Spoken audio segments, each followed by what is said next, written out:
In this video, we're going to be predicting the next 10,000 years of manned space travel, landing on Mars, roller coasters on the moon, floating labs on Venus, mining asteroids, and eventually wormholes. Let's get into it. So how this video is going to be structured, we're going to look at 5, 10, 25, 100, 1,000, and then 10,000 years in the future, all right? As you can see, I'm an expert in the future and in space, so all the information in this video is completely legitimate. You don't need to fact check it. I've already fact checked it. So looking at the next 5 years of manned space travel, we have the Artemis program, all right? NASA is going back to the moon in the next 5 years. They're going to be putting a bunch of astronauts on the moon, and they're going to do stuff there, all right? Mostly boring science stuff, all right? In the next 5 years, India is going to be launching their first mission into space. Big milestone for them. Moving on, all right? 10 years from now, China will be landing on the moon, all right? Pretty exciting for them. That should create a really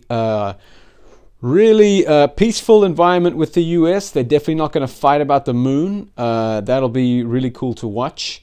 But yeah, in the next 10 years, if everything goes well with Artemis and with China, we should have a pretty substantial moon base set up, which would be pretty cool, I think, you know. But again, it will be mostly science and that kind of stuff. So cool, but not that cool for, you know, non-space people like you watching. Of course, I am a space expert and I'll be the first person on the moon. Okay, let's jump to 25 years. All right, 25 years from now, humans will be on Mars. I think that's fair to say. You know, they plan to do that for the next 5 to 10 years. So in 25 years, there will be humans on Mars. And going to the moon will still be expensive and difficult, but there will be bases there. It will be, you know, relatively low cost. So you will get people like probably whoever Sydney Sweeney is in 25 years. She'll be up there taking photos, promoting denim or whatever the new denim is. Maybe it's latex. Who knows what it'll be at that point, but there'll be some really intelligent woman up there. Pretty cool. But you know, as for you know, most of us down here, not that interesting. So let's jump to 100 years. All right. Maybe I should redo that Sydney Sweeney bit. This is when things really start getting exciting for the general public. All right. In 100 years, the moon is going to become a tourist destination. All right. Reusable rockets will be cheap and commonplace. Going to the moon will be like going on a cruise, right? There'll be cafes, there'll be roller coasters, there'll be vineyards. You know, people will be, you know, making content on the moon. So that'll be pretty cool. You know, you won't have to look at me, you know, on my couch. You can, I'll be on the moon, producing this kind of educational content about the next destination, right? But yeah, in 100 years, obviously, so the moon is now pretty commonplace, but Mars is still very scientific, right? We will have been there for a long time, but it's still very far away, and it'll mostly be like a science town, you know what I mean? But it will be pretty well developed. You know, we've got roads, we've got, you know, big domes and stuff like that for the scientists to do all their kind of stuff. Also, in 100 years, we will have gone further than Mars. Hopefully, we can send some people to or around Europa, right? That's a moon. It's one of Jupiter's moons, which they think may have life on it. There are missions scheduled to go send satellites to go orbit there and check it out. But in 100 years' time, we should be landing on that MFR. You know what I'm saying? We should be landing on that boy. And breaking that ice and checking if there's any alien squids in the ocean underneath. All right, that's pretty exciting. So yeah, we will have some rovers and submarines checking out for giant squids around Jupiter. All right. Now let's jump to 1,000 years in the future. Maybe I should sit up more. This is probably the coolest section. All right, 1,000 years from now, space travel should be pretty commonplace. All right, space travel should be pretty easy. I'm imagining Mars as a holiday destination, right? We've got a big colony there. We've probably got babies being born on Mars.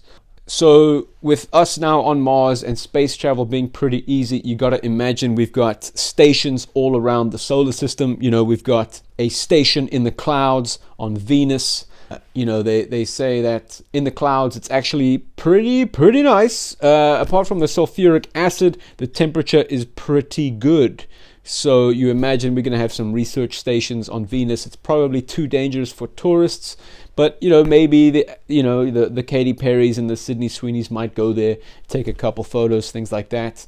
We're also going to have some bases around Saturn and Uranus. The pronunciation might be Uranus, but you can't say Uranus in an adult conversation like the one that we're having. So we'll have stations all around the solar system. We'll also be mining asteroids and planets and making a big old mess, making these big holes, and having these giant ships bring back hopefully diamonds for all of us.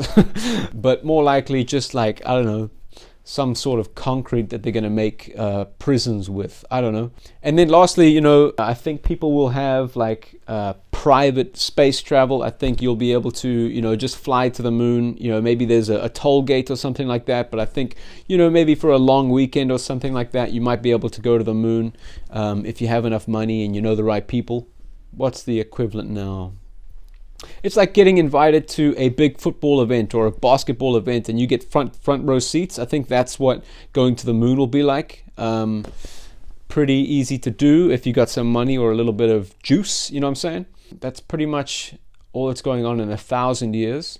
And that is kind of where the buck stops. And what I mean by that is like after 1,000 years, it's hard to see where things are going to change much, right? You kind of have to wait for like a big leap in technology before things start really changing after 1,000 years. So we're going to jump to 10,000 years, right? You got to think in 10,000 years, we have figured out the wormhole, right? Surely we've figured out the wormhole and we can travel interstellar distances at this point. We've got people are going to be taking wormholes to go on like a 3-week trip to the other side of the galaxy.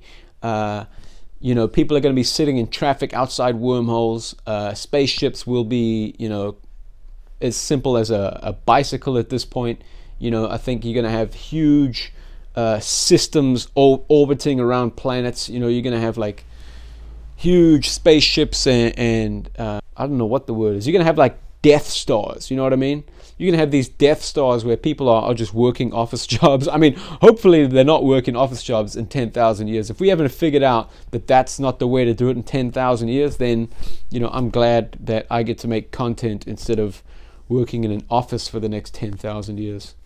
There's also a chance that we're just not even physical beings anymore, you know what I mean? Like, or we are physical, but we're like plugged into machines and we just like, we're just like getting nutrients given to us through pipes and, everything happens in the mind and we're just on these ships traveling interdimensionally, That's a possibility. I mean, 10,000 years, you got to think it's going to be pretty nuts. I mean, you can't, people are not going to be walking on 2 legs in 10,000 years. You know what I mean? That would be beautiful, I think, but it just seems so unlikely. I mean, it's going to be nuts. You can't even put words to think about where it's going to be in 10,000 years.